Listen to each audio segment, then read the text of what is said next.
நண்பா நண்பி செப்டம்பர் மாதம் பிறந்தாச்சு. ஒரு சில முக்கியமான கவர்மெண்ட் அப்டேட்ஸ் மாற்றங்கள்லாம் இந்த பதிவில் பார்க்கலாம். எல்பிஜி கேஸ் சிலிண்டர் ப்ரைஸ் வந்து கொஞ்சம் குறைஞ்சிருக்கு. வணிக பயன்பாட்டுக்கான 19 கிலோ கேஸ் சிலிண்டர் ப்ரைஸ் பார்த்தீங்கன்னா ₹51.50 குறைச்சிருக்காங்க. சென்னையில் இதனுடைய விலை பார்த்தீங்கன்னா ₹1789.50 ₹1738 மாறி இருக்கு. வீட்டு பயன்பாட்டுக்கான கேஸ் சிலிண்டர் ப்ரைஸில் எதுவும் சேஞ்ச் பண்ணல. ₹868.50 நிர்ணயம் பண்ணியிருக்காங்க.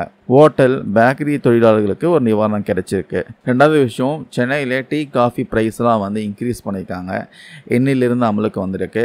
பால் ₹15, டீ லெமன் டீ வந்து ₹15, காஃபி ₹20, அப்புறம் ஸ்பெஷல் டீ வந்து ₹20. பார்சல் கப்பு விலைகள் பார்த்தீங்கன்னா இன்னும் அதிகமாக இருக்கும். பார்சலில் நீங்கள் டீ காஃபிலாம் வாங்கிட்டு போனீங்கன்னா ₹45, ₹60 பே பண்ணுற மாதிரி இருக்கும். பஜ்ஜி சம்சா பார்த்தீங்கன்னா ஒன்று ₹15. இது மாதிரி ஸ்நாக்ஸோட ப்ரைஸும் பால் காஃபியோட ப்ரைஸ்லாம் வந்து இன்க்ரீஸ் பண்ணியிருக்காங்க. இதுக்கான காரணம் பார்த்தீங்கன்னா இந்த பால், டீ தூள், காஃபி தூள், எரிபொருள், போக்குவரத்து செலவு எல்லாமே இன்க்ரீஸ் பண்ணதுனால இதனுடைய ப்ரைஸும் இன்க்ரீஸ் பண்ணியிருக்காங்களாம், பார்த்துக்கோங்க. அடுத்த விஷயம், டாஸ்மாக் கடைகளுக்கெலாம் பார்த்தீங்கன்னா ஒரு நாள் லீவ் கொடுத்துருக்காங்க. அன்றைக்கி ஒர்க் பண்ணக்கூடாது. செப்டம்பர் 5 மிலாடி நபி பண்டிகை வரப்போகுது. அன்றைக்கி டாஸ்மாக் கடைகள் மூடப்பட வேண்டும் சொல்கிறாங்க. சப்போஸ் மீறி திறந்தீங்கன்னா கடுமையாக நடவடிக்கை எடுக்கப்படும் சொல்கிறாங்க. கள்ளச்சந்தை விற்பனைக்கு கடும் நடவடிக்கை எடுக்கப்படும் எச்சரிக்கை விடுத்திருக்காங்க, பார்த்துக்கோங்க. அடுத்த விஷயம், ஸ்கூல் கவர்மெண்ட் ஆஃபீஸ்க்கெலாம் பார்த்தீங்கன்னா ஒரு 3 நாள் லீவ் கிடைக்க போகுது. செப்டம்பர் 5 மிலாடி நபி பண்டிகை விடுமுறை வரப்போகுது. அதுக்கப்புறம் அதை ஃபாலோ பண்ணி 6th 7th பார்த்தீங்கன்னா சனி ஞாயிறு வரப்போகுது. மொத்தமாக 3 நாட்கள் தொடர் விடுமுறை கிடைக்க போகுது. செப்டம்பர் 15 முதல் பார்த்தீங்கன்னா காலாண்டு தேர்வுக்கு அப்புறமா ஒரு 10 நாள் லீவ் கிடைக்க போகுது. எக்ஸாம் பார்த்தீங்கன்னா செப்டம்பர் 25 மேக்ஸிமம் முடிஞ்சிடும். அதுக்கப்புறம் மீண்டும் ஸ்கூல்ஸ் பார்த்தீங்கன்னா அக்டோபர் 6 திறக்க போகிறாங்க. ஸோ இந்த செப்டம்பர் மாதமாகட்டும் அக்டோபர் மாதமாகட்டும் ஸ்கூல் ஸ்டூடெண்ட்ஸ்க்குலாம் நிறைய லீவ் கிடைக்க போகுது.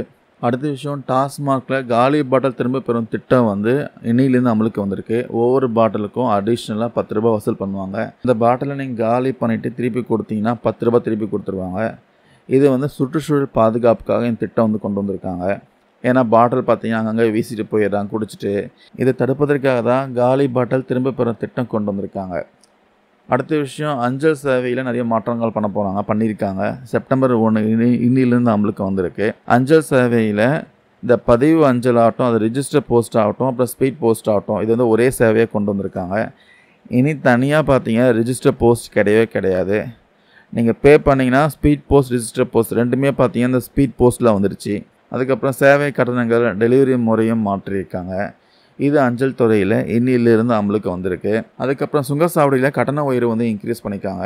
நம்ம தமிழ்நாட்டில் 25 சுங்கச்சாவடிகளில் 5லிருந்து 7% வரைக்கும் கட்டண உயர்வு வந்து இன்க்ரீஸ் பண்ணியிருக்காங்க.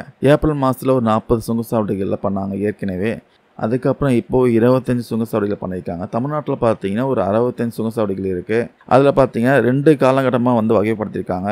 ஏப்ரல் மாதத்தில் ஒன்றும், அதுக்கப்புறம் செப்டம்பர் மாதத்தில் ஒன்றும் வகைப்படுத்தியிருக்காங்க. வருஷம் ஏப்ரல் மாதத்தில் ஒரு 40 சுங்கச்சாவடிகள் கட்டண உயர்வு பண்ணுவாங்க. அதுக்கப்புறம் செப்டம்பர் மாதத்தில் பார்த்தீங்கன்னா பேலன்ஸ் இருக்க 25 சுங்கச்சாவடிகள் கட்டண உயர்வு பண்ணுவாங்க. இப்போ இதனால் வந்து லாரி உரிமையாளர்கள்லாம் கடும் எதிர்ப்பு தெரிவிக்கிறாங்க. அடுத்த விஷயம், கவர்மெண்ட் எம்ப்ளாயீஸுடைய புதிய விதிகளில் வந்து மாற்றம் பண்ணியிருக்காங்க. என்ன விஷயம் கேட்டிங்கன்னா, சஸ்பெண்ட் முறையை வந்து மாற்றம் பண்ணியிருக்காங்க. ஓய்வு பெறக்கூடிய நாளில் சஸ்பெண்ட் செய்ய தடை போட்டிருக்காங்க. ஆனால் வந்து பணப்பலன்கள், ஓய்வூதிய பங்களிப்பு இதெல்லாம் நிறுத்தப்படலாம் சொல்கிறாங்க. சப்போஸ் ஒரு கவர்மெண்ட் எம்ப்ளாயீஸ் வந்து தவறு பண்ணி அதனால் கவர்மெண்ட்டுக்கு வந்து இழப்பு ஏற்படுத்தினாங்கன்னா ஓய்வூதியத்திலிருந்து அதை வசூலிக்கலாம் சொல்கிறாங்க. ஆனால் ரிட்டையர்மெண்ட் டைமில் கரெக்டாக அவங்கள வந்து ரிட்டையர் பண்ணிடணும், அதை வந்து நிறுத்தி வைக்கக்கூடாது சொல்கிறாங்க. அதுக்கப்புறம் விசாரணை முடிகிற வரைக்கும் அந்த சேமித்த விடுப்பு பார்த்தீங்கன்னா பணமாக்க முடியாது சொல்கிறாங்க. ஸோ குற்ற வழக்கு நிலுவையில் இருந்தால் கூட ஓய்வு பெற அனுமதி கொடுத்துருக்காங்க. விசாரணை முடிகிற வரைக்கும் இந்த ஓய்வூதிய பலன்கள், பணப்பலன்கள் இதெல்லாம் தற்காலிகமாக நிறுத்துவாங்க சொல்லியிருக்காங்க. இதில் தான் பார்த்தீங்கன்னா செப்டம்பர் மாதத்துக்கான முக்கியமான அப்டேட்டு. இந்த பதிவில் நான் ஷேர் பண்ண அப்டேட் வந்து யூஸ்ஃபுல்லாக இருக்கும்னு நினைக்கிறேன். தேங்க்யூ நண்பா நண்பீஸ்.